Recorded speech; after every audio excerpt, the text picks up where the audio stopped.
पुल्टू ने यह ठान ली है कि वो पारो को सबक सिखाकर ही दम लेगा, क्योंकि उसने अहाना का साथ दिया था। इसी बदले की आग में जलकर उसने दूसरी शादी करने का फैसला कर लिया है। एक तरफ पुल्टू अपनी दूसरी शादी के ख्वाब सजा रहा है और दूसरी तरफ पारो अपने कमरे में आंसू बहा रही है। कहानी की शुरुआत एक बोझल सुबह से होती है। घर की बावर्ची खाने में बहुएं काम कर रही हैं, मगर पारो का चेहरा उतरा हुआ है। वो इस फिक्र में मुब्तला है कि वो बार बार अपनी बेटी को कैसे संभालेगी। वो खामोशी से अपना काम करती रहती है, जैसे उसके अंदर जीने की ख्वाहिश ही खत्म हो चुकी हो। अचानक उसकी तबीयत बिगड़ने लगती है। पारो का सिर चुकराने लगता है और वो वहीं बावर्ची खाने में लड़खड़ाने लगती है। ये देखकर घर की बाकी बहुएं और दरगाह देवी घबरा जाती हैं।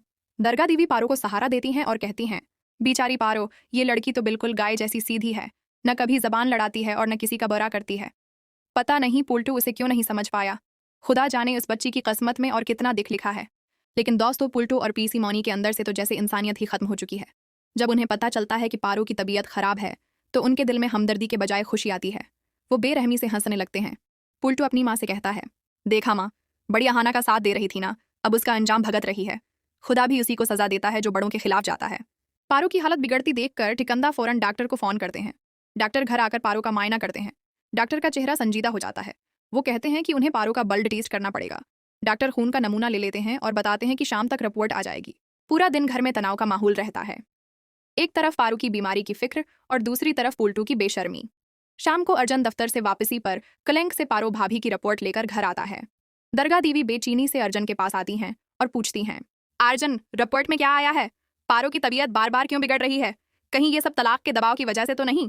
तब अर्जन एक गहरी सांस लेता है और धीमी मगर संजीदा आवाज में वो सच बताता है, जिसे सुनकर सबके कदमों तले जमीन निकल जाती है। अर्जन कहता है, माँ, पारो भाभी बीमार नहीं है, वो माँ बनने वाली हैं। अर्जन की ये बात पूरे हाल में गूंज उठती है। दरगाह देवी और सब बहुएं हैरान रह जाती हैं, मगर फिर उनके चेहरों पर खुशी की लहर दौड़ जाती है। अर्जन बताता है कि यही वजह थी कि पारो को उल्टियां हो रही थीं और बहुभात की रस्म में भी उन्हें उसी वजह से चक्कर आए थे। लेकिन दोस्तों, ये खबर पुल्टू और पीसी मुनी के लिए किसी बम धमाके से कम नहीं होती। उनके चेहरे का रंग उड़ जाता है। पुल्टू, जिसने उसी दिन दोपहर को धोखे और धमकी देकर पारो से तलाक के कागजात पर दस्तखत करवाए थे, गहरे सदमे में आ जाता है। वो दिल ही दिल में सोचता है, ये क्या हो गया? मेरा तलाक और दूसरी शादी का ख्वाब तो अब ख्वाब ही रह जाएगा। पुल्टू को अपनी गलती पर कोई पछतावा नहीं होता, बल्कि अपने मंसूबे के नाकाम होने का गुस्सा आता है।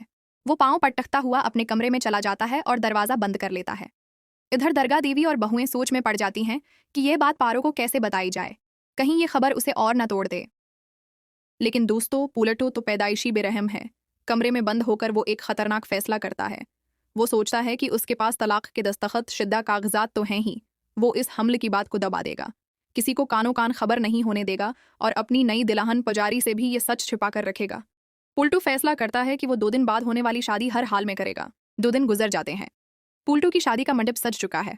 नई दुल्हन पुजारी मंडप में बैठी है, इस बात से बिल्कुल बेखबर कि उसका होने वाला शौहर उसे कितना बड़ा धोखा दे रहा है। पुल्टू खुश है कि उसका मंसूबा कामयाब हो गया है। जैसे ही फेरे शुरू होने वाले होते हैं, अचानक वहां अहाना और दरगाह देवी दाखिल होती हैं।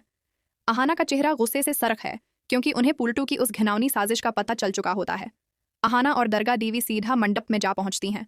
अहाना जोर से चीखती है, रख जाओ पुजारी, ये शादी नहीं हो सकती। पुल्टू घबरा जाता है। अहाना पुजारी के सामने जाकर सच से पर्दा उठाती है। वो कहती है, जिस आदमी से तुम शादी करने जा रही हो वो इंसान नहीं बल्कि दरिंदा है। इसकी पहली बीवी पारो, जिससे उसने सिर्फ 2 दिन पहले धोखे से तलाक के कागजात पर दस्तखत करवाए हैं, इसके बच्चे की माँ बनने वाली है और ये बेशर्म तुमसे शादी कर रहा है। ये सुनकर पुजारी सुन रह जाती है।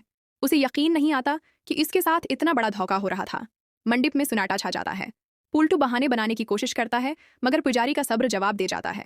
वो अपनी जगह से खड़ी होकर भरे मंडप में पुल्टू के गाल पर जोरदार थप्पड़ मारती है।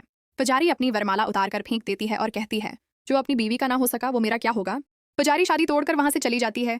पुल्टू सबके सामने तमाशा बन जाता है। लेकिन अहाना यही नहीं रखती। वो पहले ही पुलिस को बुला चुकी होती है। अहाना कहती है, पुल्टू दादा, अब आपकी दूसरी शादी तो नहीं होगी, लेकिन जेल की सैर जरूर होगी। बीवी को जहनी अजियत देने और धोखे से दूसरी शादी करने की कोशिश के जुर्म में आपको गिरफ्तार किया जा रहा है। पुलिस पुल्टू को घसीटते हुए ले जाती है। पुल्टू चीखता रह जाता है, मगर आज उसे बचाने वाला कोई नहीं होता।